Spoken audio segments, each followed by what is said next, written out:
Hello, everyone. This is Grant and Rick from the Brilyant Heathenz podcast. And tonight we're going to talk about, going to have some fun. We're just going to talk about conspiracy theories. And we're just having fun with it. There's no particular reason we're talking about it. Well, the reason is me and my partner, my girlfriend, we randomly watched that. I don't know what made us put it on. We're having a discussion and we were kind of laughing about something that people believed, that a lot of people were believing. I forget what it was. But she said, like, I can't believe people believe that. And I was like, well, there are people that believe that the earth is flat. And she said, no, there's not. Like that, I refuse to accept that there are people that believe the earth is flat. I was like, no, there's a lot of people that believe the earth is flat. And we ended up watching the Behind the Curve documentary. And she was just absolutely flabbergasted. Like her jaw was open her mouth was open the entire time. Her jaw dropped. So could you? So now I've never watched that. So could You you got kind of go into what it's about?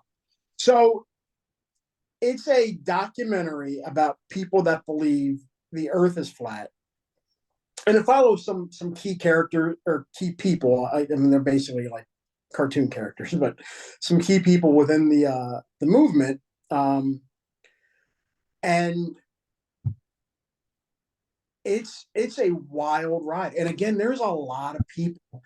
The rapper B.O.B. he kind of Yeah. lost his career because he was a big time flat earther. He was talking about a lot. Kyrie Irving of all people was a flat earther back in the 2016, 2017. There was a lot of people who fell into this. I think Shaquille O'Neal at one point even said he kind of believed it. There's a lot of people who seem like they should be more intelligent than this, who fell into this. And I don't know how. It's a lot of these things you see online. Slick marketing, slick campaigns, slickly produced, and well written, videos on YouTube and stuff. And people, are just start shooting, data graphics and info and all these things at you, and nobody stops and goes, this doesn't make any sense.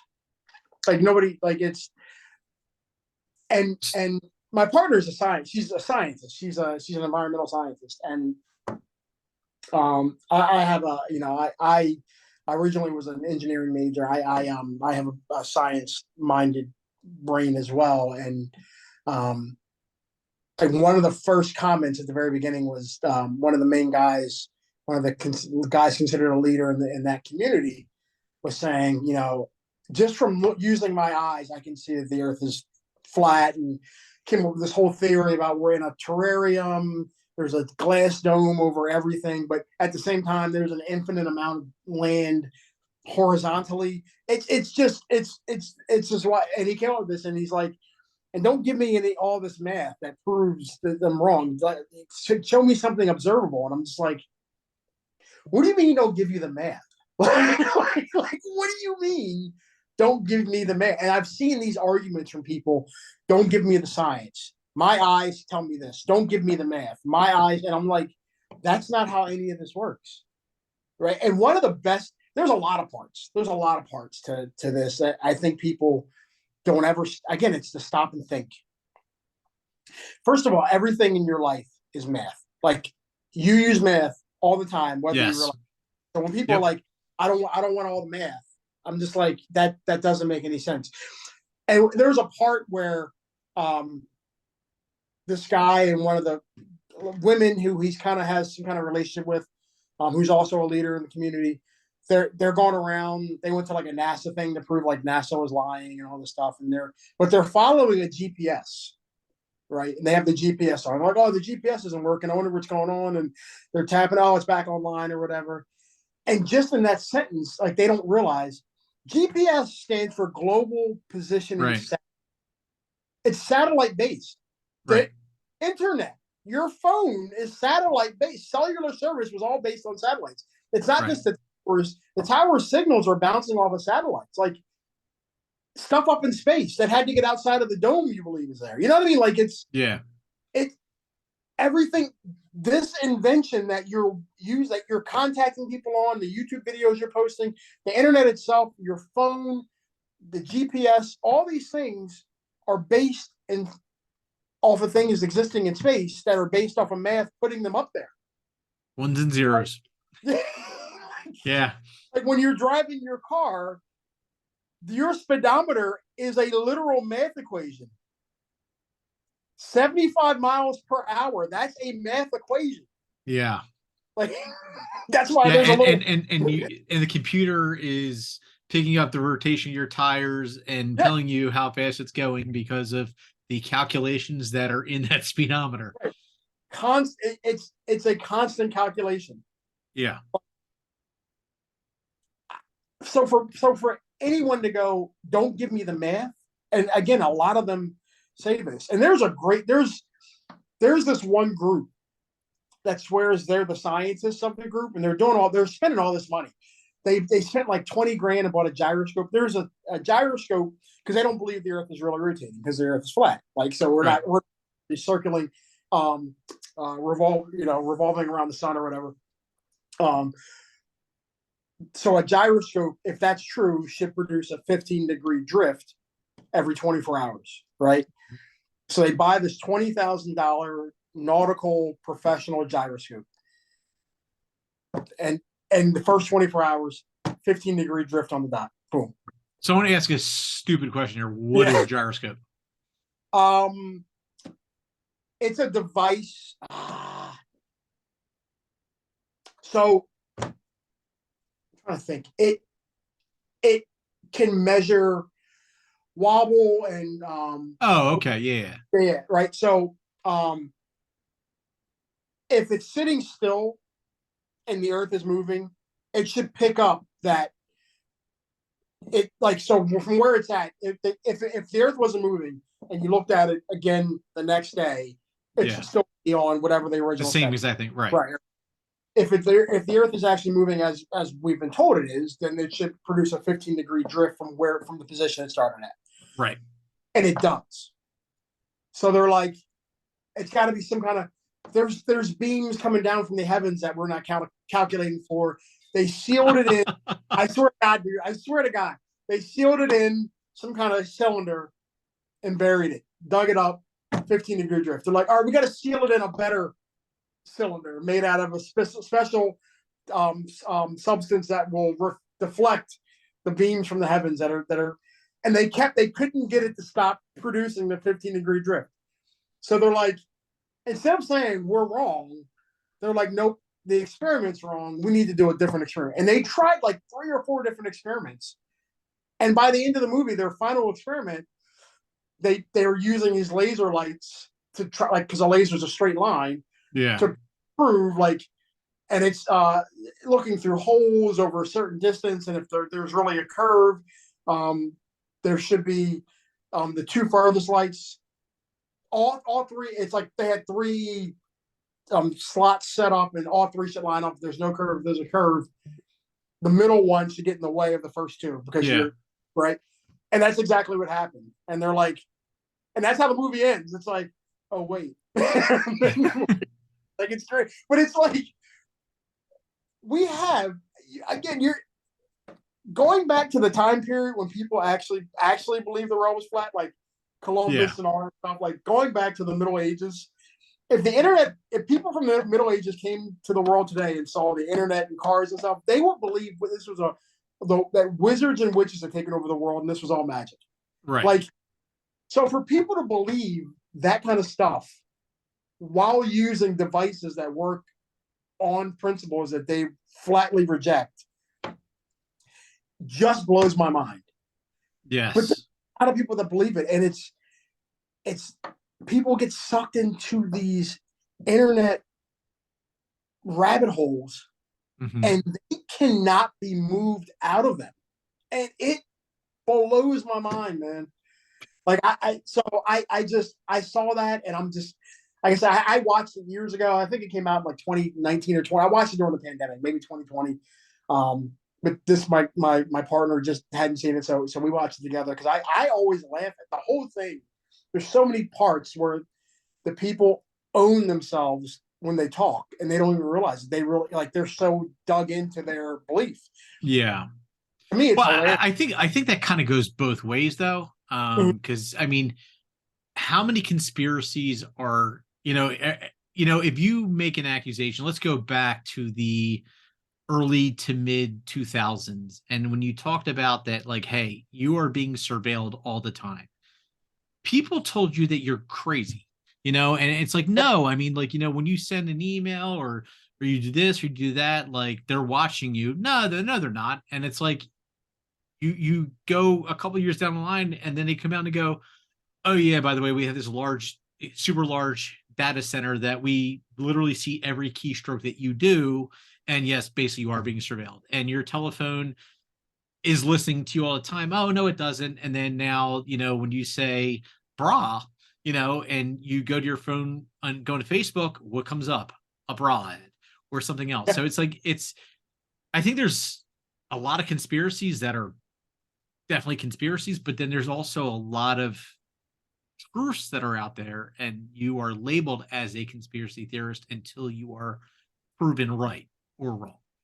But I think some of those, it's the way people. So one of the problems I think people have is they believe, and this is a conversation we had, like I think it last show or 2 shows ago or whatever, where we talked about like the idea that the government is behind everything, and it's a lot of this wasn't the government; it's been corporations, Yeah. and it's the CIA is surveilling everyone, and it's like it would probably be the FBI, not the CIA, if it was. And two, they don't want to surveil everyone. The corporations do because they want to sell you stuff. Yes. But even that, like, there's not. And I think it's like, and some of it's the content. Like people hear surveillance and they think there's a person at the other end watching everything you do. Yeah, like the KGB, or Yeah, like in a movie. Yeah. Now that was the thing. Like in Russia, there was somebody listening to every phone call. Yep. Right? There was that kind of stuff happening. And what's happening right now is a little different.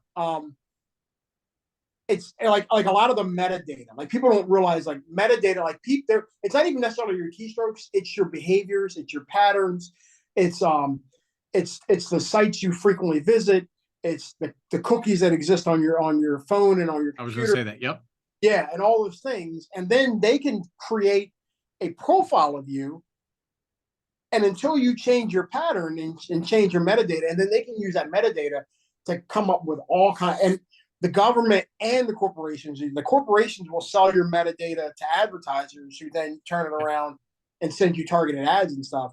But the corporate or the government will use it to determine if you're worth surveilling, and Right. that's right. So then they'll go, okay, this person is frequently going to this white supremacist site, and on the site they're going to this particular forum or in this chat group or whatever, and we've had 3 or 4 attempted terror attacks or shootings or wherever they're coming out of this forum. We're monitoring everybody in this forum from now on. Like that's the kind of stuff, But yeah, no, you're right. Like some of it is true, but maybe not true in the way that people perceive it. And I think that's part of the problem is when there is something that is accurate, people go, the damn government, and it does start sounding like tinfoil hat kind of stuff. Right. And you lose people who might listen to you. So it's there, but you're right. There are like the Kennedy assassination. I believe Kennedy was assassinated by people who had a connection to the U.S. government. I don't. Same thing with Martin Luther King. Like there's a lot of evidence that the FBI itself was involved in his assassination. I think I have more confidence in saying some government agency actually at least ordered and paid for the hit on Martin Luther King if they didn't carry it out themselves, right? But on Kennedy, it's harder because it could have been a rogue faction within one of these intelligence agencies. It could have been anyone from LBJ and people that he had secretly working with him, the Dulles brothers, and other people he had connections with who hired mafia agents and Cuban nationals and all these things. It could have been that. Like it could have been that high up. It could have been the banks. I Could have mean, been because after well. Kenny was killed. So That, I mean that goes into the whole thing about getting away from a dollar that was backed by something. I mean, our currencies were once upon a time backed behind gold and silver. so this is one of the big things though with him that people really believe that he was going to get rid of the Federal Reserve. That's not true. That's a common myth. He actually was going to he was going to dig further in Vietnam and into the Federal Reserve Bank and all that. Like he wasn't getting rid of any of that stuff. Those are myths that have been created. Kennedy really was not a good president. He became a good president because he was killed. Right. But he really was not a great president or person, to be quite honest. I mean, I was just about to say that. Yeah. I mean, you look at all the cheating he did on his wife behind, I mean, absolutely. Yeah. I think at the end of the day, when he's killed, now he's right. glamorized. I was a good person. You look at, Bobby Kennedy, he seemed like he was a legit to make the country a better place. John was a problem, but I think there was a lot of anger about the failed Cuban, the Bay of Pigs failed invasion and the Cuban Missile Crisis, and he was in and out of Vietnam. 1 minute he's in, next minute he's out, and he's pissing off the oil companies and the banks. And but like a lot of people are like, oh, he was pissing off the banks because he was going to get rid of the dollar, or he was going to go put the dollar back on gold and all this other stuff. And there's literally zero evidence that any of that's true. People have gone with that because they want to make him a hero, and there's no evidence that any of that's true. So there could have been this massive plot. There could have been a plot just LBJ and a select group of people who then hired contractors, and that's how you get Ruby in there, and Ruby kills. Oswald could have actually been a contractor, not a patsy. Now he could have been a patsy in the sense that he contracted to help plan everything, and he was an additional shooter because I think they had backup plans. They might have had shooters on the grassy knoll and Oswald as a backup in case everybody else missed or whatever, and then they gave him up as a patsy. There could have been a lot of things to it, but they had moving pieces. They had pieces where everybody was expendable. So there could have been a lot, but like the CIA and the government knew what it was doing, and like I think there could be some elements. But again, like the whole people get into these, this is what happened kind of silos, and we don't know, so I believe there may have been government elements involved, but there very well could have been totally not.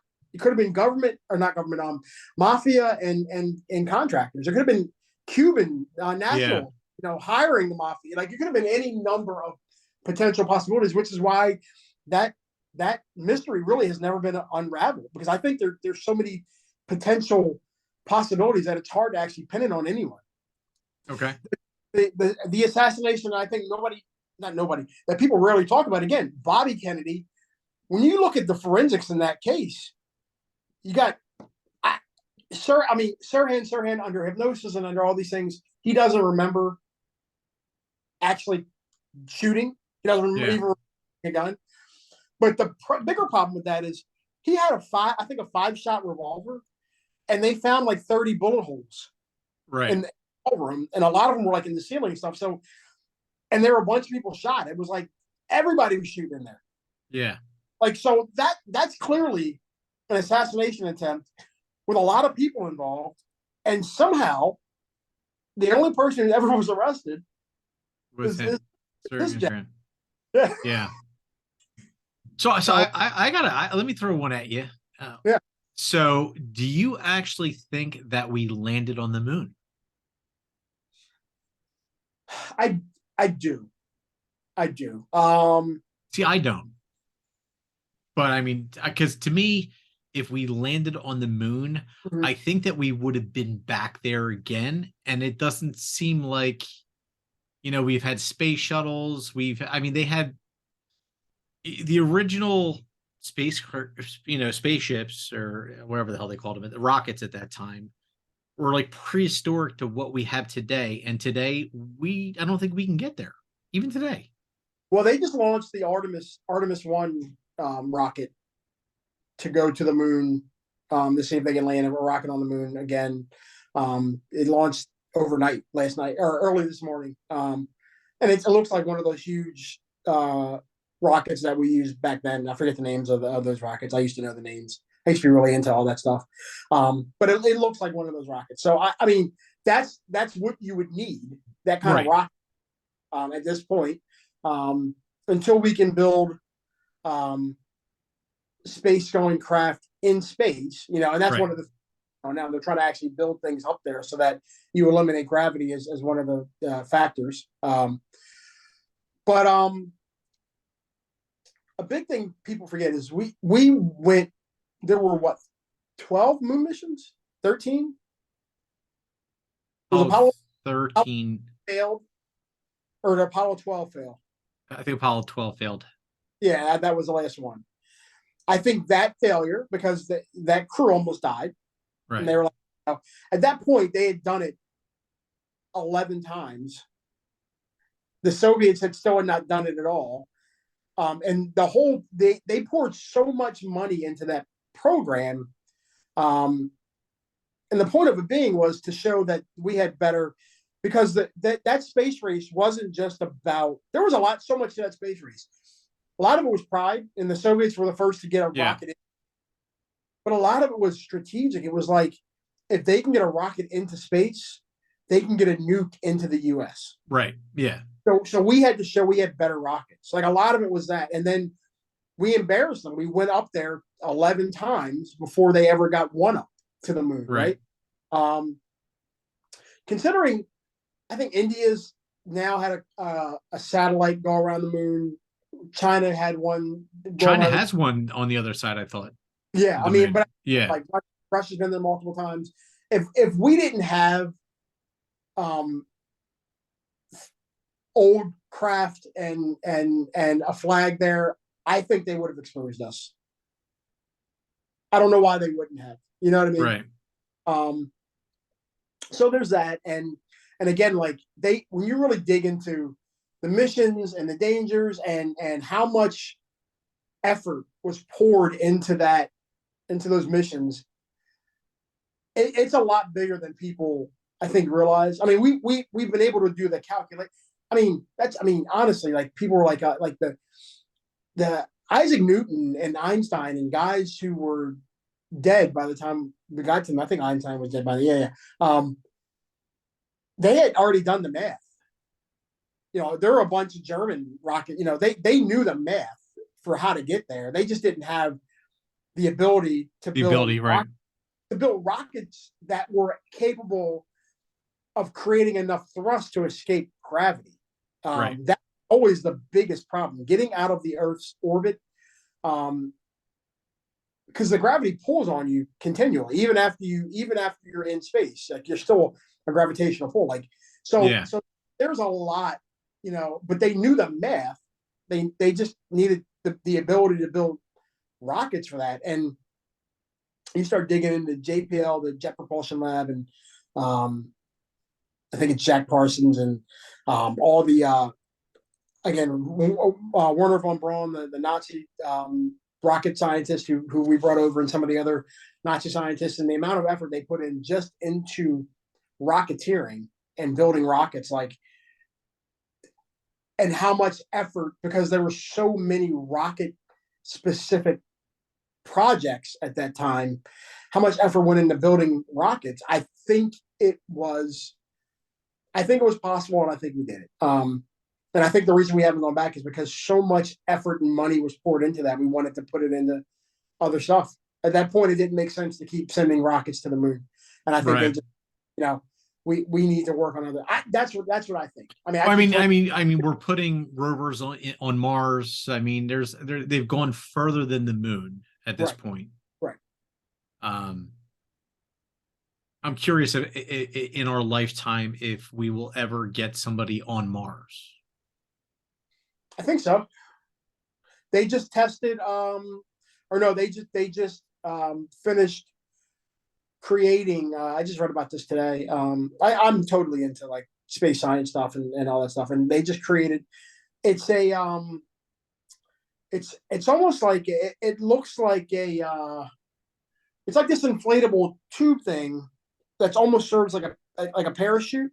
Right. Um, because the Martian air is so thin, there's really not much of an atmosphere on Mars. Okay. You need an atmosphere for a parachute to work. So if you're trying to drop heavy objects onto the surface, like Right. the containers and the materials you need to build a shelter or to build like a small village or city or whatever, that's going to be a lot of heavy materials. We don't have anything to stop Right. like to drop a small rover or a drone. You can use a parachute because there's enough atmosphere for something small, but to drop heavy materials and humans and stuff like that onto the surface, so they have this device that inflates and it creates drag. It's supposed to create drag through the atmosphere by using the heat that's created, the friction that's created in the atmosphere and the heat, to inflate and slow itself down. And Right. and it was pretty cool. I was reading about it today. So they're working on the ability to put the materials needed to have humans on Mars. They're working on the ability to put those materials on Mars now, and they're hoping to have that completed by, I think by within the next year or so. So I think, again, that's a major endeavor because it's not just being able to put the materials and the people on Mars, but you Making got it habitable. you got to sustain them, and they're talking about do we try to terraform the planet, but that brings its own risks? Do we, so there's all kinds of things that they've been talking about, but I think it could happen. I think it could happen within our lifetimes. Now, we might be talking another 10, 15 years, Right. but I think it could happen. Yeah. That will give a place for Elon to go. That's his big thing. Mars. Yeah, it's his big thing. Yeah. Yeah. Yeah. Listen, Earth's getting crazy enough. He might be broke. Yeah. That happens. But yeah, man, you got any other conspiracy theories? That are like, Not really. I mean, yeah. I mean, you can go back to back to a Jesse Ventura one, HARP.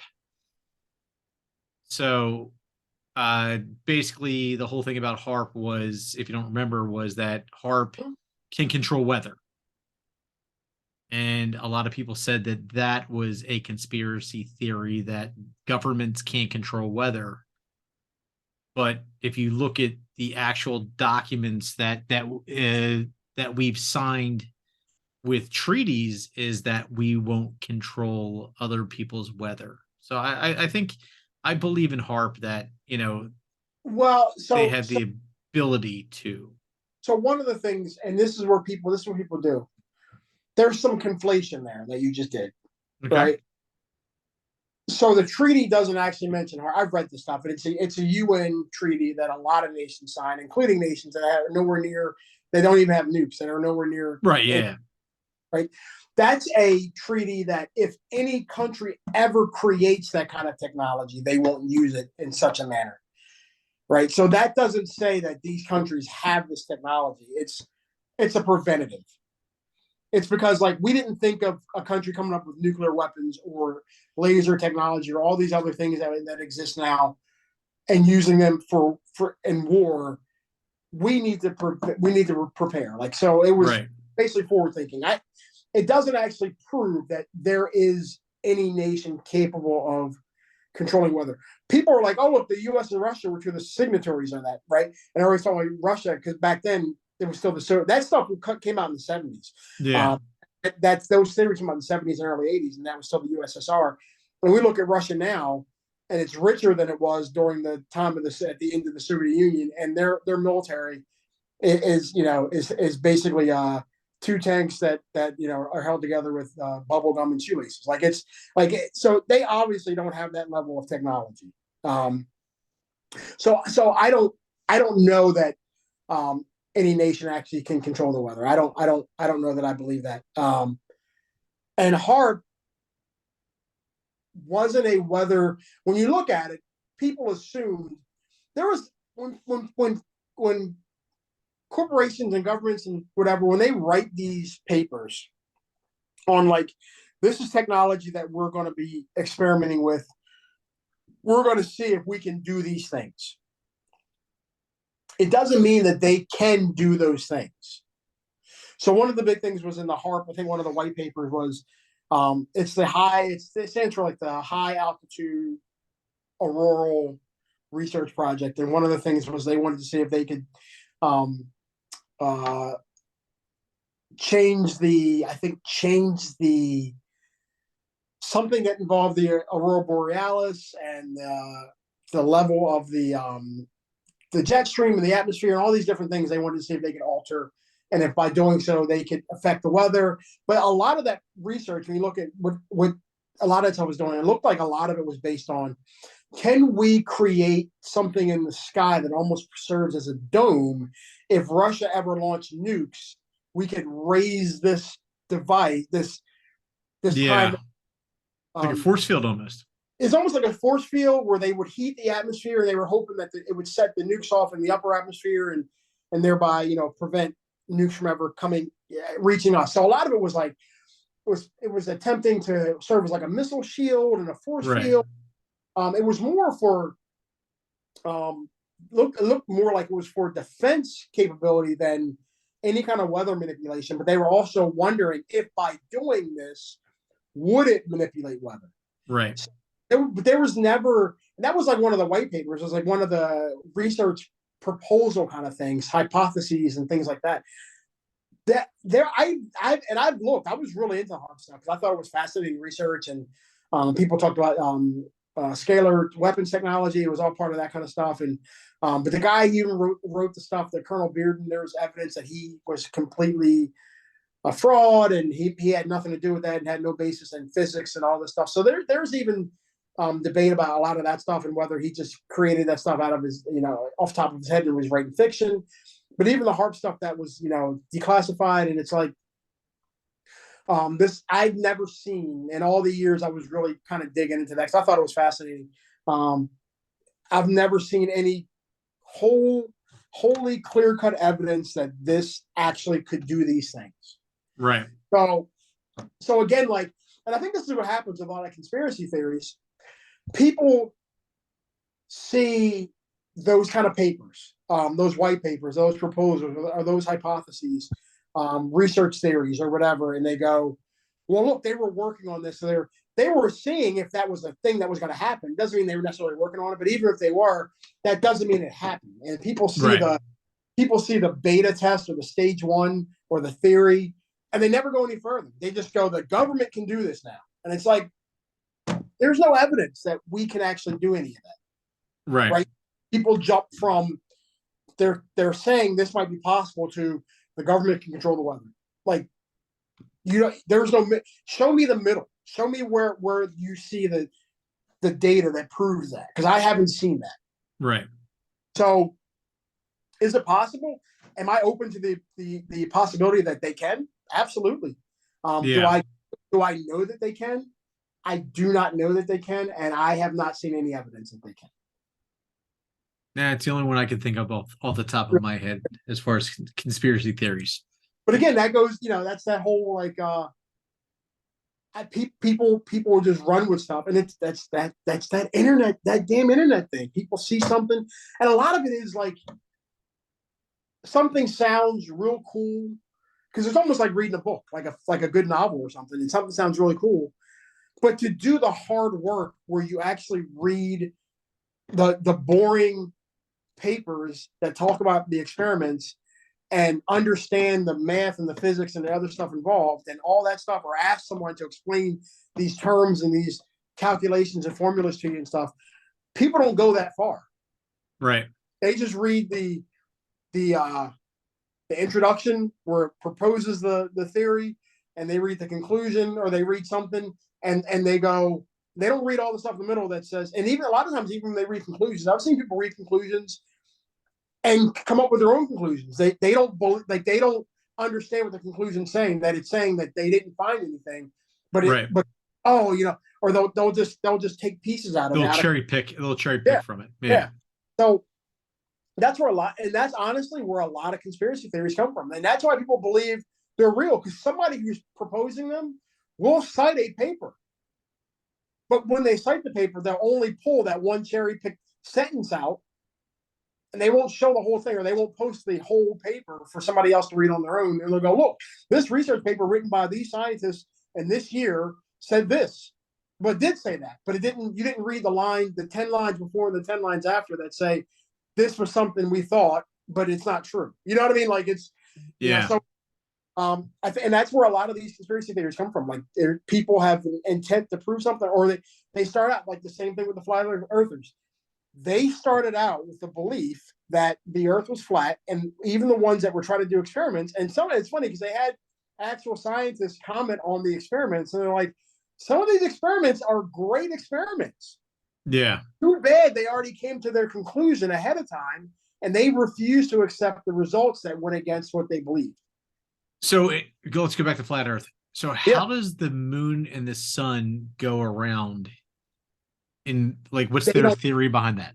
Some of them believe that there's a light switch that you turn on and off, or some of them really believe that that it's faked. It's a big sound stage and everything's a screen. So we're in the Matrix. Yeah. Basically. Some of them believe that the moon and the sun are not actually, the sun's not 93 million miles away and the moon's not whatever it is, and they're not like that. They're actually much closer. Yeah. And they're round, but they're not really round. Like that's an illusion, but they're much closer. So if they were closer and were flat, they figured out some kind of way how using shadows it makes sense. I've read a bunch of this stuff, and I'm just like, the hoops you're jumping through. Yeah. Accepting.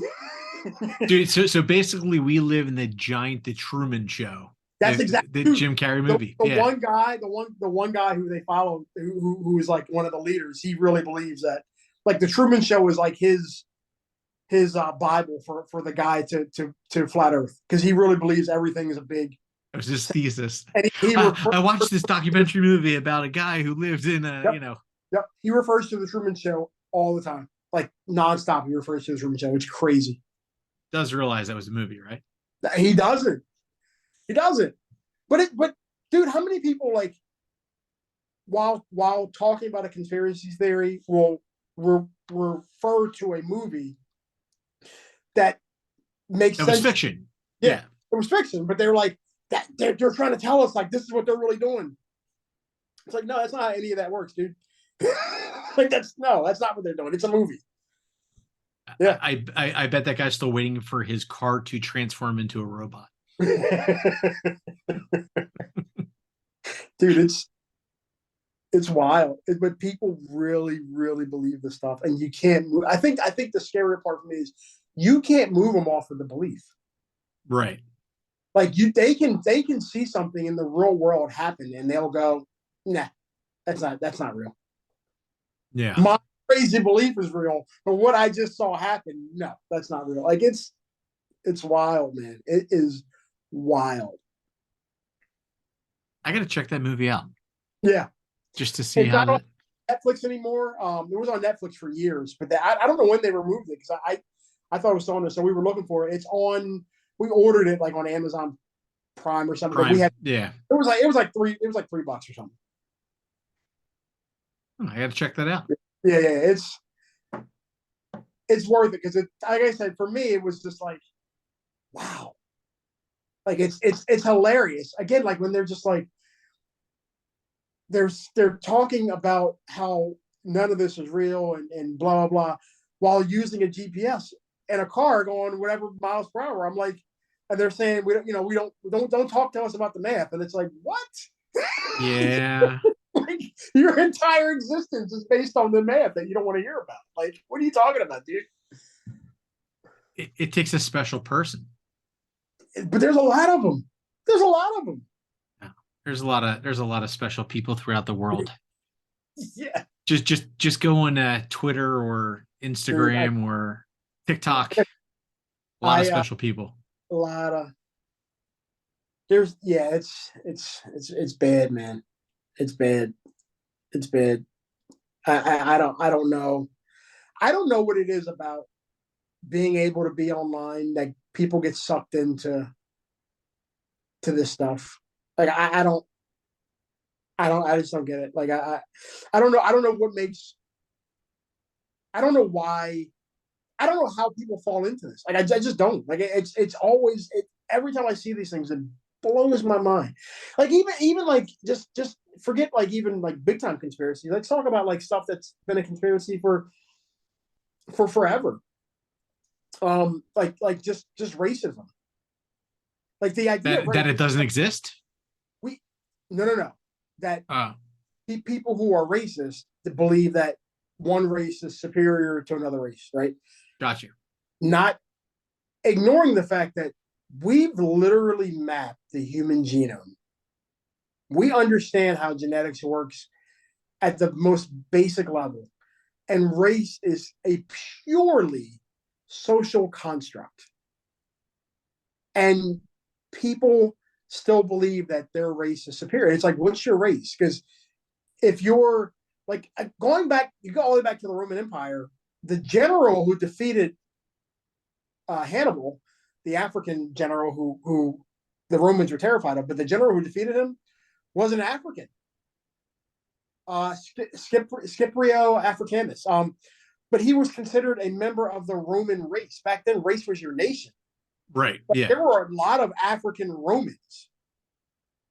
That was very common. Like I think there was even an African, like a black Roman emperor at one point. I believe. I'm not sure. I believe so. If not an emperor, like very high up in the Roman, but I think there was a Roman emperor or mixed race. But again, like the whole like Caesar and Cleopatra and stuff like Romans intermarrying with people of from other nations, or other races that what we would consider races now was Right. or being attracted to, that wasn't uncommon. Like that wasn't. But like, it's like all like a lot of these races, like they liken themselves to the ancient Spartans and the Romans and the Greeks, and it's like they didn't see race the same way you do. Like it's Right. not.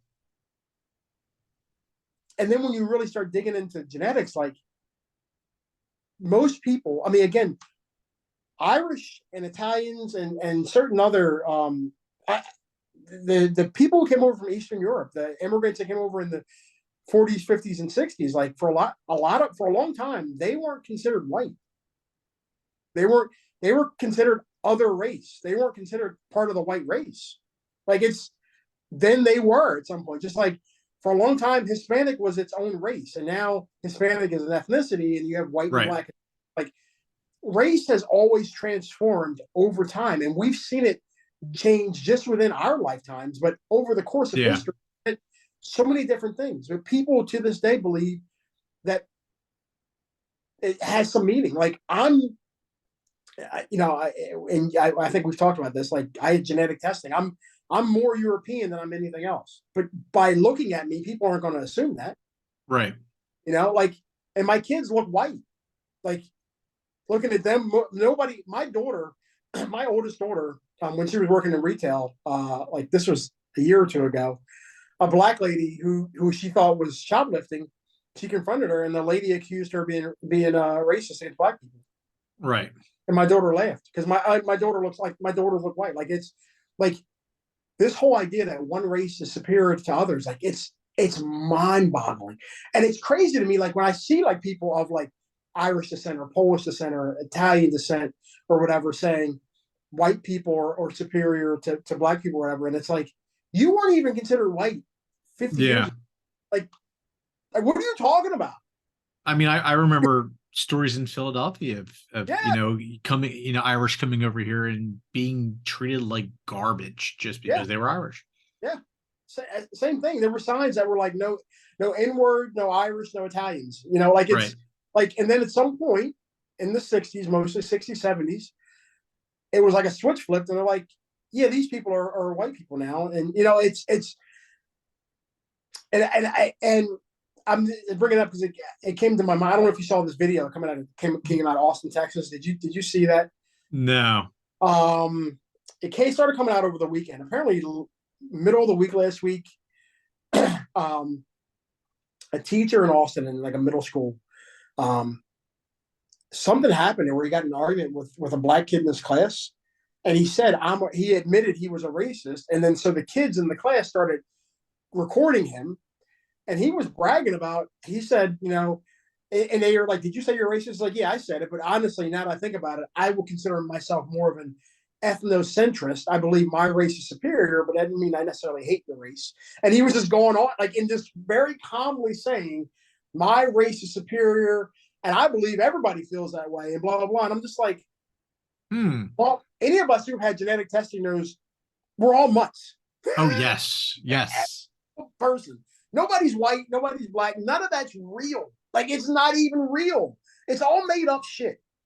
Yeah. Like, all completely made up. And it's wild to me that in 2022, people still believe that and are killing and hurting and attempting to kill and plotting murders and plotting bombings and shootings, like the guy that shot up the supermarket in Buffalo, and plotting all these things based on utter nonsense.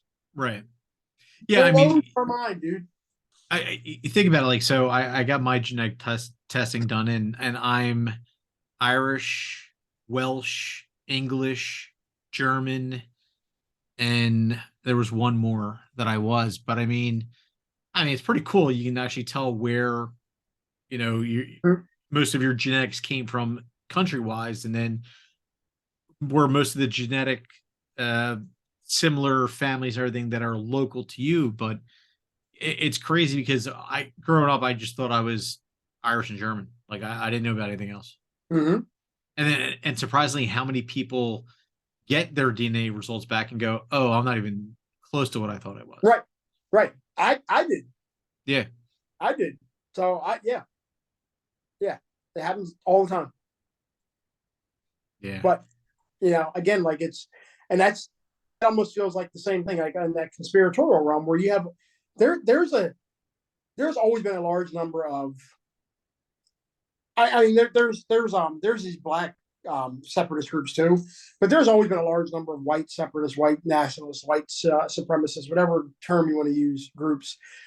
But for some reason, and I don't know, again, talking to my partner this week, and I was just like, what happened?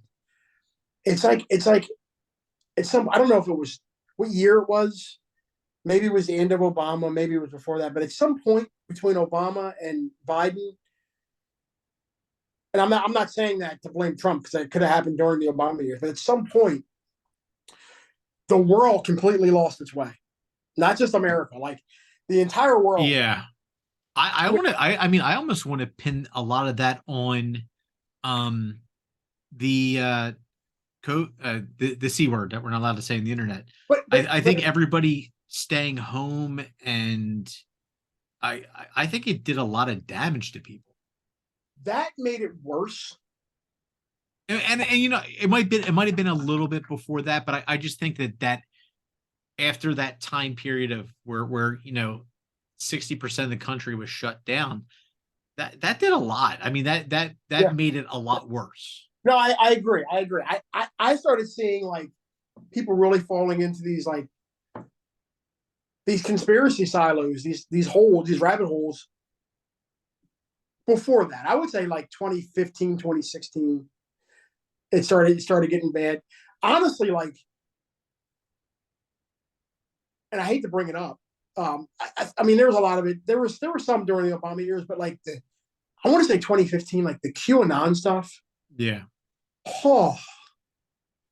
And how much of that was repackaged conspiracies that had already been proven wrong, right? There was a lot. Somebody did a great, I have to find the paper. It was a paper. It wasn't even like an article. It was a paper. It was a long, I was like 100 pages, but it was, and I read it. It was amazing, where they traced a lot of the conspiracies back to 4chan and 8chan, and then traced those back to these white supremacist forums directly.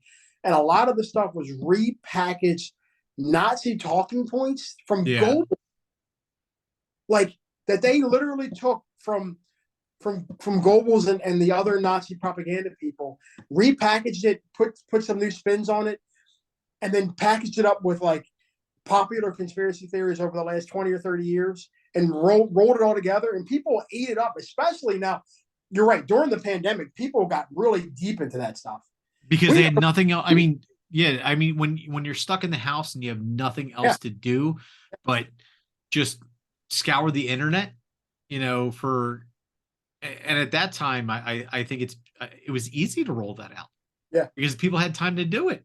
yeah. And we know a couple. We have a couple mutual friends who got really sucked into that, and Yeah, and like a lot, really, like seemingly have gone mad. Like yeah, and it's like you talk to them, and it's like, dude, like this stuff you're trying to get me to believe, I know for a fact that's not true. right. Like, what are you talking about? I'll give you another. I'll give you another real quick. Another conspiracy, and this is why I say I think it happened during the Obama years. This was probably, I think it's after Sandy Hook. I want to say it was 2013, 2014 ish. Do you remember the guy from New Jersey who went and shot up the LA airport because he believed in Alex Jones conspiracy? He got really into Alex Jones. No. This guy's name, I think his name was like Paul Ciencia, something like Okay. that. Last name is Ciencia. I forget what his first name is, but his name is spelled the first three letters of CIA and the last three letters of CIA. Okay. Swore that this was a clue that because there's this other belief that the government and the CIA and these people, George Soros, the powers that be, they have to tell you what they're doing before they do it. They have to. It's like Yeah. Yes. Yes. Yes. Yes.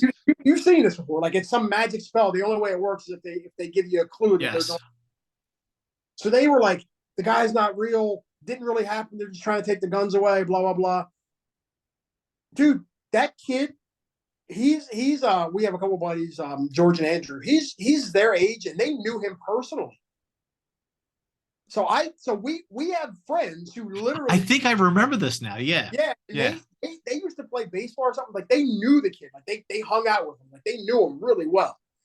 And they were like, yeah, he got kind of weird, but he was never a bad guy, good family or whatever. And he went to my former high school, and two of the administrators at my high school at that time were guys I graduated with who are friends of mine. I knew them, and I talked to them. I was like, what happened with this kid? They're like, when he left school, like he started getting a little. He was having some issues at school, but for the most of the time at the school, and this is a all boys elite prep school. Like he was a good student, great family. His dad donates to the school, blah blah blah. Like we don't know. Like nobody knew what happened. Like at some point, he just basically got radicalized, Yeah. reading conspiracy theories on the internet, and believed that the TSA or Homeland Security was doing something at LA Airport, and he went and shot it up. Yeah. But like I talked to people online that kept saying, no, he's a CIA. And when I was like, no, I know people who know Know him, him. who Yes. know family, and people started saying to me, you're CIA. You're trying to trick us. And I'm like, dude, I got kicked out of groups. I got Yeah. kicked out on Facebook for saying I knew people that knew the guy. Like I swear to God, Yeah. because they swore that I was now CIA and I was trying to trick them. Like that. And I was like, holy, that's when I started going like, the internet has warped everybody's mind. Like what is happening? You can't even tell people, forget telling them that they're wrong. So it wasn't even like I'm saying they're wrong. I'm saying, listen, I get that you want to believe these things. However, Right. I know for a fact this person exists and this really happened. And Yeah. a family that's really upset because they lost a kid to craziness. Right. And people got mad that I called them out. Like they couldn't acknowledge that their belief was wrong. Like so that was, like I said, I think that was like 2013, 2014, sometime in there. So at some point in that period, people lost their damn minds. And it Yeah. only got worse during COVID. And it's funny because even back in that 2010 to 2013, I mean, there were a lot of rabbit holes that I went down and a lot of conspiracy radio I was listening to. And I'll tell you what, like, I think the problem with a lot of, I mean, first off, most of the people that are running those shows are doing it for a profit. Yep. They're profiting off of fear. Yep. And unfortunately, when you are a listener of that fear, you start getting schizophrenic You get sucked in. and Yeah. you get sucked into it. And Yep. then Yep. and I think I started to even fall into some of that at one point, and then I completely got out of it. Yeah. I like, and that's the whole reason why I don't even really pay attention to politics anymore. I barely know who is running for senator and governor and everything else, because it just seems like every time that you start really digging in, getting into politics, everything else, it just consumes your whole life. Yeah. Yeah. And that's why it's almost easier for me to just be like, yeah, I'm not left, I'm not in the Right. right, Yeah. I'm not even in the middle anymore. Yeah. I'm not there. Yeah. To me, I like right now, like I went out and I voted, and I just voted on my gut. That was it. Yeah. Yeah. Just, by the vibes, the vibes that I got from the candidates is where I voted. Not even. I pay attention for some specific reasons, because and I don't, even though genetically I am more European than anything else, I still look black. I grew up in black community. Yeah. Like, so one of the big things, there is a slew of politicians who have either been partnered up with or are openly espousing really racist and bigoted talking points. And even saying things like, well, I don't know what the problem is with being a white nationalist. I should be allowed to be proud of my race, but it's almost like, one, they're trying to make it sound very, very minimal, and not Right. they're also like, that's almost the same as that teacher in Austin saying, I'm an ethnocentrist. I should have no problem believing that nobody should care that I believe that my race is superior. And it's like, that's very dangerous when you're in a position of authority. No, I absolutely agree. Yeah. And then when you start really, a lot of the talking points and a lot of the propaganda that we're getting from places that politicians are, sometimes the politicians actually aren't bad, but they're believing the stuff, or they're repeating these talking points. And you start digging into what, so I got really big onto looking. That's why I'm really big on sourcing, digging into the source. Where did this come from? Okay, where did that person get it from? Trying to follow things all the way back to the original. And so many things that have become memes and talking points and phrases and catchphrases and stuff are coming out of white supremacist, uh, basically propaganda manufacturing places, whether it's Daily Stormer, Stormfront, 4chan, whatever, like 8chan, all these places. Like, these talking points are being presented, especially in meme form, and Yeah. are very digestible, and people are being slowly radicalized, and they don't even know it, and that's Indoctrination. Yeah. terrifying. And so that's why I still follow stuff as closely as I do, because I'm just like, this is happening, and people aren't seeing it. And it's like, I think in some instances people are really, they don't know that they're being indoctrinated, Right. and they don't necessarily have bad intent, but they're falling into bad circles. But in other cases, like, people do know what they're saying, and because they're in a position of authority, they're giving credibility to this nonsense, and people are buying into it. And it's like, I read these things, and it's like, this person was photographed with this number of white supremacists, went to this event, went to here, gave endorsed this person to run for this office. And it's like, and then when they get caught out, like, this person was a member of the KKK or was a neo-Nazi who marched on this, who was in talks with somebody who was caught building bombs to blow up a gay parade, blah blah, and they'll go, I don't ever question who wants to take a picture with me. I don't ever question who wants an autograph. I don't, and it's like, who they are. Yeah. And And maybe this is where I guess I'm just naive anymore. And yeah, it is, and yeah, I think one of our topics I know we've talked about that we're going to talk about probably next week is, mental health and physical health and everything else. I think it's just easier on me now, because I remember getting so far. I mean, I would get so passionate in conversations, and it got to the point where it was hard just to talk to people in general. And yeah, I think I've try to just really have a good, like, my wife on top of our in our kitchen, it says good vibes only. Like, I almost think now that I just try to surround myself with positivity and better vibes, because everything else just becomes toxic, and it's almost like it's not worth my time. Yeah. I Which I yeah, have, which it's kind of sad, because I mean there are a lot of bad things that are going on, and there's a lot of people that are, doing bad things. But to me, I try to almost have horse blinders on anymore, no, I just don't to blame keep myself sane.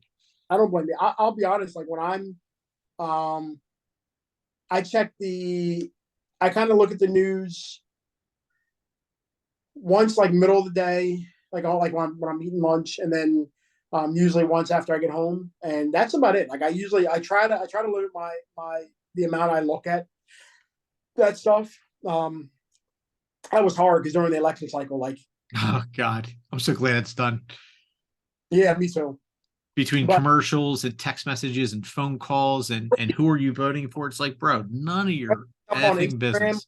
on Facebook, or you jump on, even if you jump on social media and most of your followers are comedy, all of a sudden the comedians are getting political and stuff. Like it's like you can't escape it. It felt like, um, Yeah. so so it was hard during the election cycle. But generally, I usually only try to check the news like two, maybe three times. Like if I am having a hard time sleeping at night, I might look at the news or something. But generally, it's usually like middle of the day, and then when I get home from work. And that's about it. And I try to limit it. I Yeah, the do. closest thing I do to news is maybe weather and sports. But I mean, Yeah. sad to say is I actually get a lot of my news off of Twitter, because everything is so instantaneous. Like if something happens, it is on Twitter within like 5 minutes, not even maybe that. And then sometimes just click in the articles and everything else. But I and my problem is I don't necessarily, and this goes for MSN, it goes for Fox News, it goes both sides. Like they are so slanted to one side that it's hard for me to believe anything that's on TV. I'll be honest. Um I get updates. So I get an email from the AP and from Reuters, and that's Yeah, usually right. So AP and Reuters is basically the European version of the AP. They're pretty much just it news. kind of more in the middle. They're very in the middle. Like Yeah, they don't use there's usually hardly any opinion stuff. yeah. Um, it's basically just delivering the news. I One of my subscriptions on YouTube is this website called, I think it's News to Share, and this guy, he's never actually even revealed his political leanings, but he literally goes to like any big event, rallies for whichever party or whatever, and he just records them. He never says a word. He literally just records them and uploads them, so Right. you can see the entire thing and see what was said, and there's no spin. So I follow that.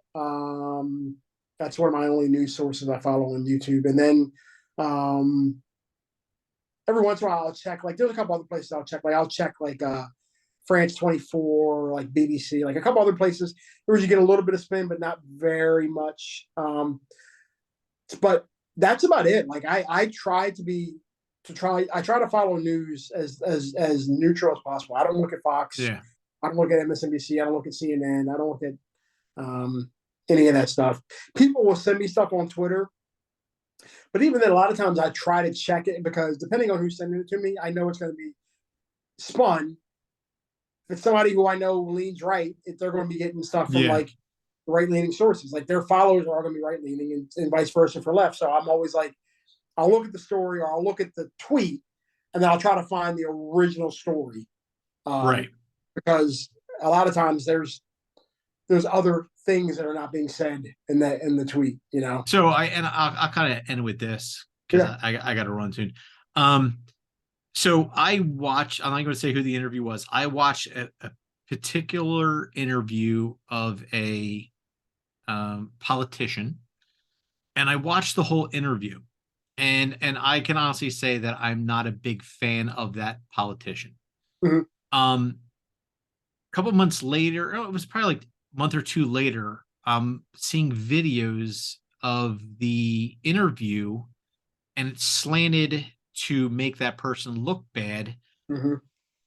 And the videos, like the speech is different, it's slower, and and it's just like, I know what I watched, Right. a month ago, Right. and then I'm watching this and it's different, and that bothers me to the core, because now you are lying. You're Like, mainstream news. yes, Yeah. Yeah. And people are like, well, it's the same stuff. And it's like, no, by making even those subtle changes, yes, you totally made a new news story, and that's propaganda. yes. Well, and this goes back to, propaganda is now legal. Yep. It's been legal. I think it was legalized under Obama back in I think you're 14 right. or 15, Mm-hmm. but that was illegal up until that point.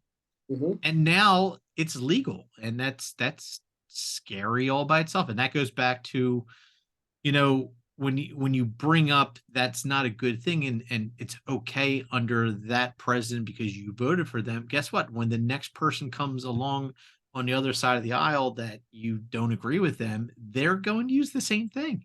Yep. and Yep. and and that goes back to why, and maybe that goes back to around the time period when things started to So change, they're going crazy. Yeah. because of the propaganda. Yeah. I mean, I'm sure that hasn't helped.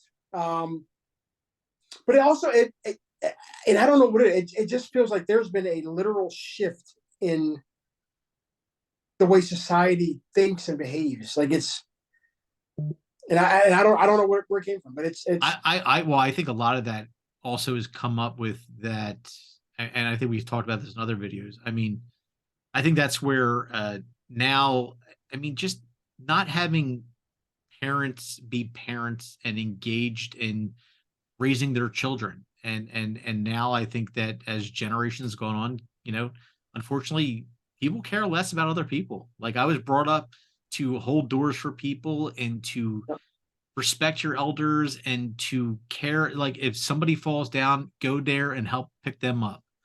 If somebody is, you know, getting taken advantage of, it's, if you see a guy beating a woman, it's like, hey, getting in the middle, and stop. Like, I mean, now people don't, like, how many times, like, I remember on the L train in Philly, there was a girl on the L train getting raped, and people literally just took out their cameras yeah, and were filming it yeah. rather than saving this young lady. Like, what happened to people? I don't know. I don't know. And that whole thing with filming everything, everybody got to be the one to scoop. It's like you're not the news. Call Right. the police.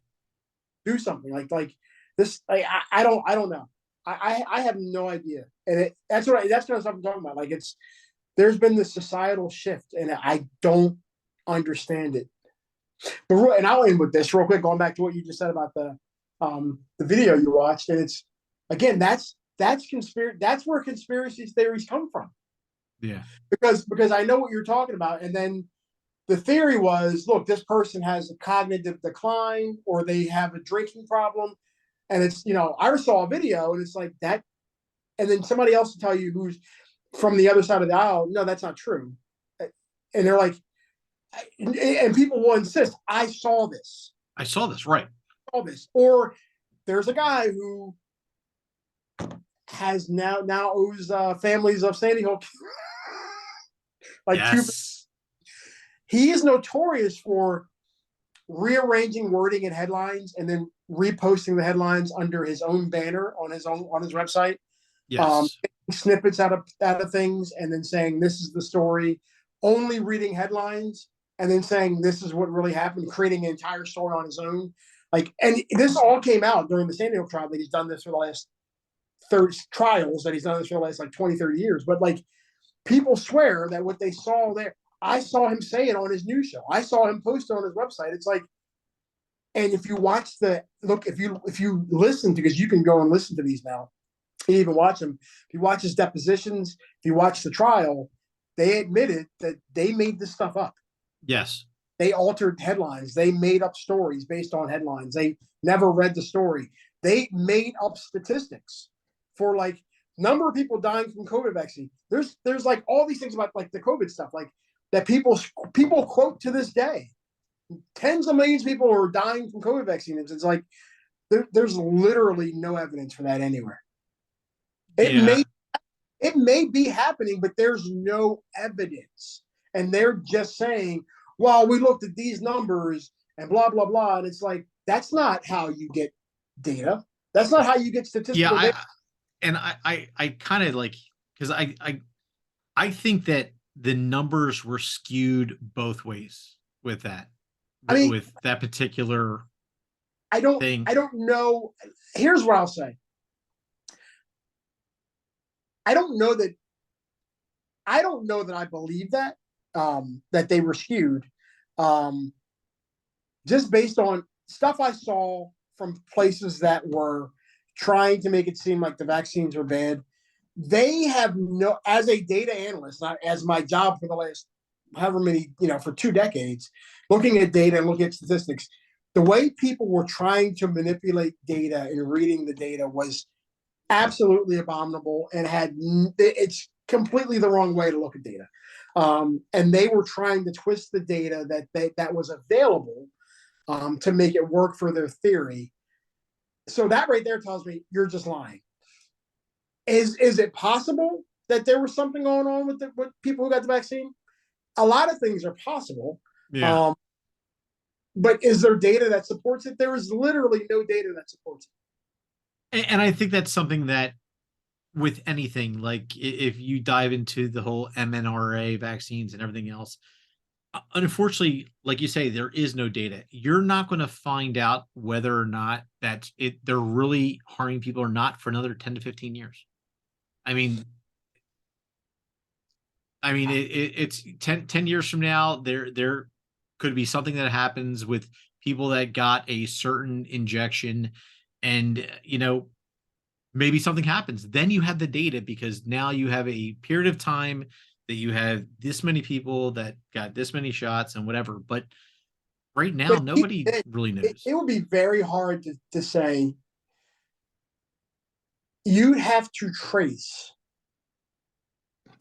and prove that every one of those people got only, they didn't mix an mRNA with a. Well, that was the thing, is at one point they were saying for you to get the other and then the other. So no, I'm talking about, remember that at one point before they banned it, because it was actually having issues. And this is why I'm saying, like, data, like the one vaccine that really did have issues was, I think it was the AstraZeneca. It was the AstraZeneca, and then it was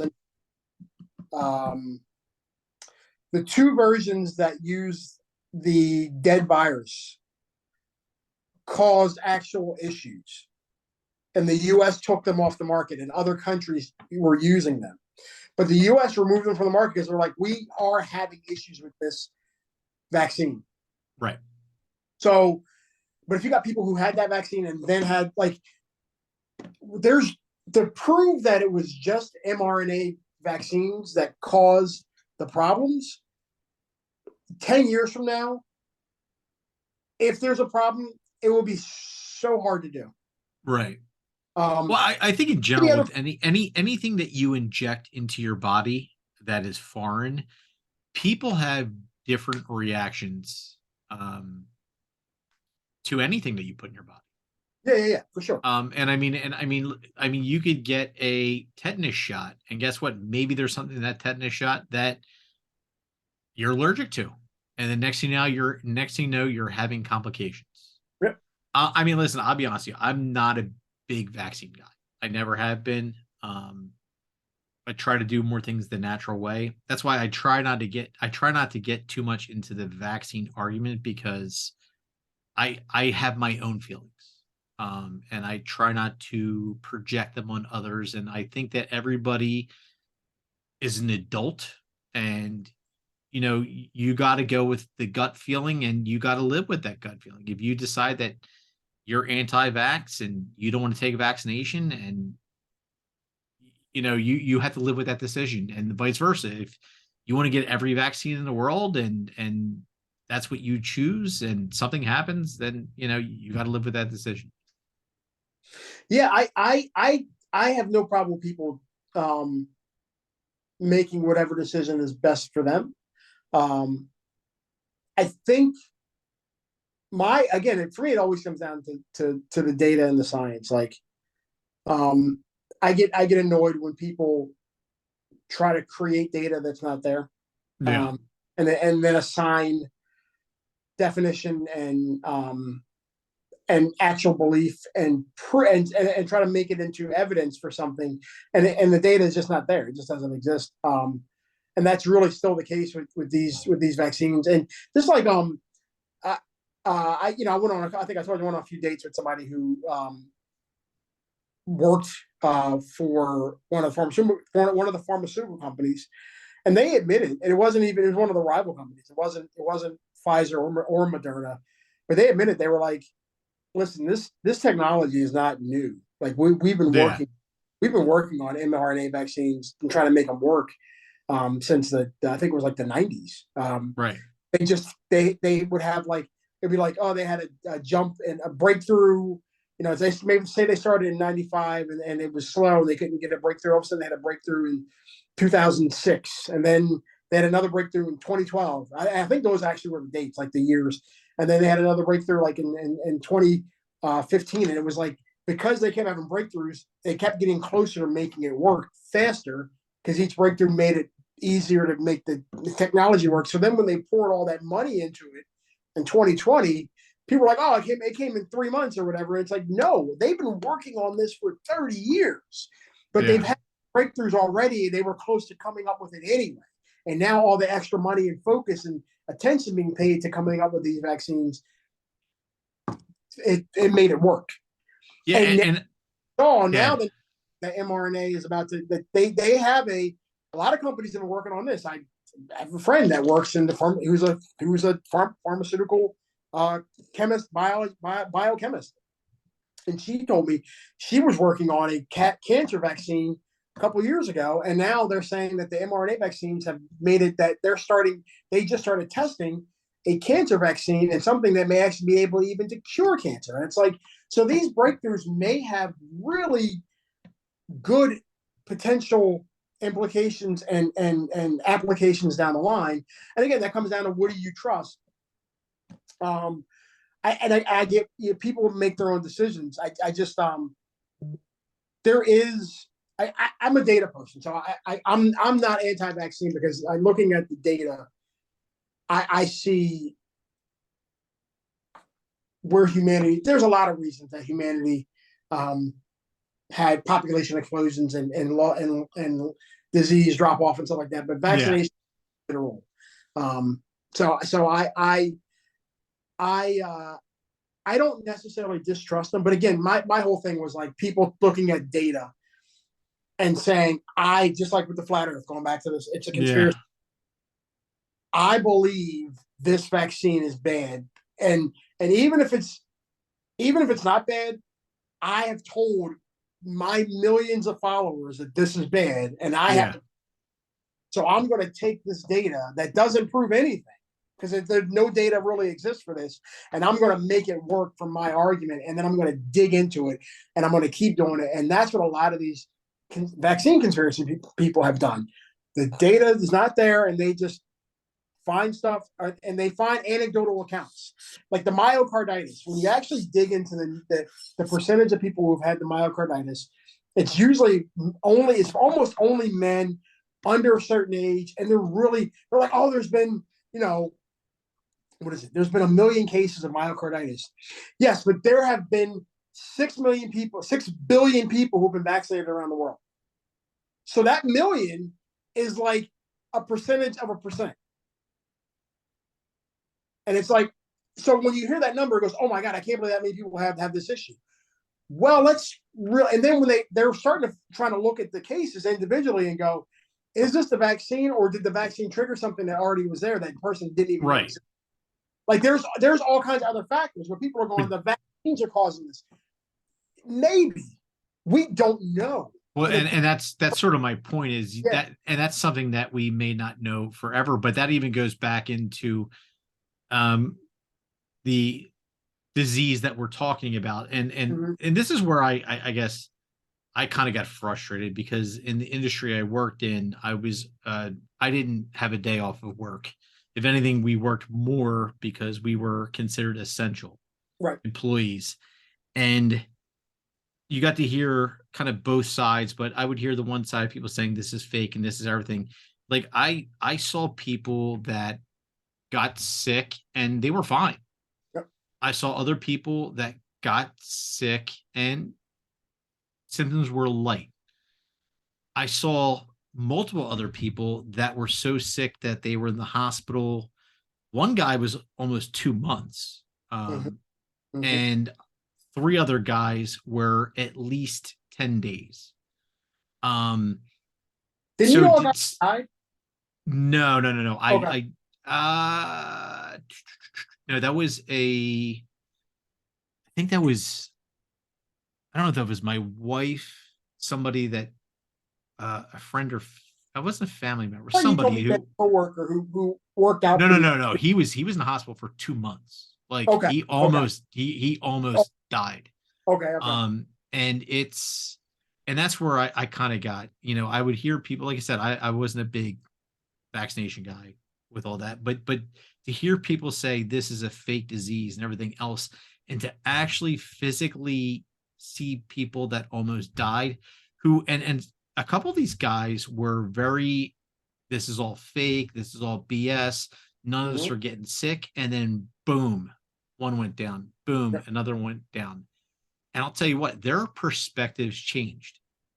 Um, which crazy is one of them actually, his perspective changed, but then he kind of fell back in because he was slanted to a particular side.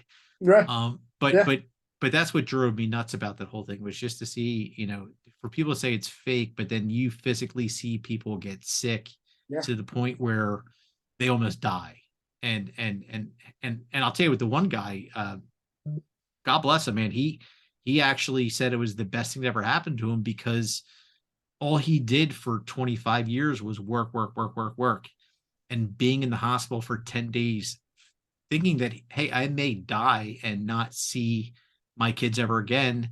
And not, and then being off of work for 5 more weeks to recuperate and actually go to his kids' baseball game Yep. and everything, and Yeah. then experience all the stuff that he missed. Yeah. And he wound up retiring. He just said, you know what, I'm retiring from this company. I'm going to do something else because I want to spend time with my family. Like, Good for him. yeah. Good for him. But Yeah. I I gotta, know. yeah, I know. I personally know people who have long COVID and have never really recovered. yeah, And I know people who know people. I know people who have had family members or friends who died from it. So like the whole, like when people, I remember when that was going on, and especially in the early days when people were like, "Oh, it's fake, it's fake." I'm like, I know people who already have it. Like, yeah, what do you mean it's fake? Like, and my whole thing was they wouldn't have shut down the entire planet and risk cratering every economy on Earth for something that was fake. right, Like it just like, but even a lot of those people who were like it's fake and swore it was fake, even after the lockdowns and stuff, um, are now willing to admit that it's real. But then that they're the people who are like, oh, the vaccines are killing people, or well, this was a conspiracy by this party or whatever. And it's like, dude, like you were wrong about the disease being fake. Why have you not learned a lesson yet? Like, stop saying like I think it goes also to certain parts of the country, because if you live in if when you live in the city, you live on top of each you're other, on top. whether it's an apartment house, it's a row house. I mean, you literally live like, where you live and I live, like you have in a concentrated area, like a 1 mile radius, you probably have 10 to 20,000 people. I mean, you literally live on top of each other. But you Yeah, go to other parts of the country and and nobody's the around. next person is down the road. Right. Like your 10,000 population is maybe 100 square miles, Yeah. Yeah. not 1 square mile. Right. Like that, and I think that's where people kind of lose. It's, yeah, you can go to other parts of the country and listen. Other parts of the country and this is why I'm big in, I think being in the sun is important, natural vitamin D, Hmm. that your health tends to be a little better in certain areas because you're getting extra vitamins, minerals, and you're not, you're wet, you're not stuck in the cold, and it's just, You know, I it's don't know. funny. It's The data says the opposite. That's why data. That's why I love data. Like data said, I think I've read people who live in urban areas tend to be in better health. Aside, I mean, there's issues with air pollution, but generally because they tend to work out more and eat better than people who live in rural areas. see, I don't know if I can believe that where I live because I see how going to the grocery store, how predominantly most people shop, and I find that hard to believe. But it's not just so. There's a lot of things that go into that, right? So working out. A lot of people you live in, especially if you're younger, living to say. A lot of people are going to. I Oh know yeah, yeah, Planet Fitness is always packed if I go in there or whatever. Like it's, um, so people are working out. Um, like if you go to the middle of the country, heavy, buttery, oily, dairy based, meat heavy meals 3 times a day are common. yeah. Like that's not eating better, you know. Like so you say you see the way people shop, but like that's not really necessarily different. It's may come straight from the land, but it's still not good for you. No, I'm talking about, looking at people's shopping carts. It's soda, it's chips, But it's they're eating that junk. stuff. They're eating that stuff out there. No, I'm That, not saying that they're not, yeah, but that I'm comes. just saying. I mean, It, there's a reason why, especially in urban cities, that there is a term called food deserts because oh yeah, yeah. most of these in inner city. I mean, there There's aren't a no, lot of grocery stores. no. I You're mean, shopping there's no at fresh. your bodega. Everything's out of a box. Yep. There's no fresh Everything's food. out of a box. Everything's processed. You're living off of sandwich shops and takeout food and pizza. And don't get me wrong, I love all that stuff, but I mean that's unfortunately that's where the term food desert came up because there's not high quality things. Oh, you froze on me. Oh, Oh I yeah, don't even where. Oh, I'm back. Okay. No, I just yeah. said that's why in certain areas, that's why they had the term food deserts, and why that there's just not high quality foods in those areas. No. There's no nutrients. No, that's true. But is that necessarily less healthy than getting a ton of stuff, but in the worst possible way? Right. You know what I mean? Like also people in urban areas are walking a lot because there's places to walk to. Right. A lot of people in urban areas have access to healthcare, so they're going to the doctor, um, especially if they have Medicaid or Medicare or whatever. Right. But a lot of people who are working in cities, if you're not on a government health plan, you're working for a business that probably provides your health care. If you're living in rural America, a lot of those people don't have access to health care or to doctors. You have to travel to go to a doctor. Everything you do, you have to do by car, and you can't. There's no public transportation. Like so, there's as much as it may seem, and this is what I always tell people: be very careful with believing that what you see personally is the norm or is Right. the like um people always tend to believe that what they see on a daily basis is the same everywhere, or what I think or what I do, like Nicole, sometimes she says stuff and she's like, well, everybody thinks that. I'm like, nope, that's not Yeah. not what everybody thinks, or not what everybody does, or not. And for her, it's like I don't understand. I'm like, yeah, because you're thinking from your perspective and people Right. but in other places, that's not common. It's not the norm, right? So, but I think I read this. I was surprised by it too. I think I read that a few years ago. Like people in urban areas tend to not across the board, not universal, but statistically tend to be healthier. Um, for those reasons now. Like not, and that's that, and it also now what does that mean, right? How are you measuring health? Are you measuring health on how many times you go to the doctor? But like also healthiness comes into, because one of the big things, dental hygiene is a huge piece of your health, and that's again, there's more access to dental hygiene and dental care in urban areas than there is in rural areas. So like there's all these other pieces, and it's how are you measuring it? You measure, weight and obesity, and there's all kinds of ways you can measure health.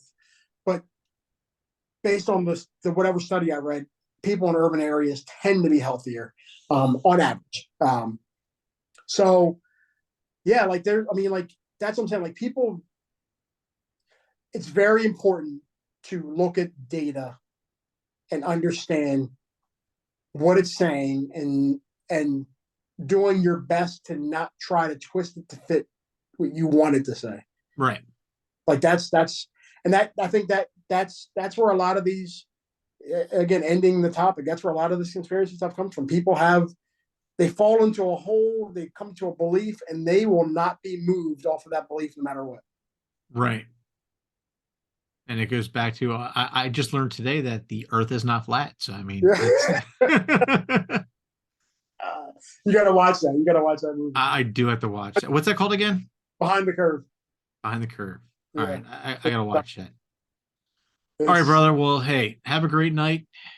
All right, and brother. Hope everybody watching has a great night. And see you later. Take care.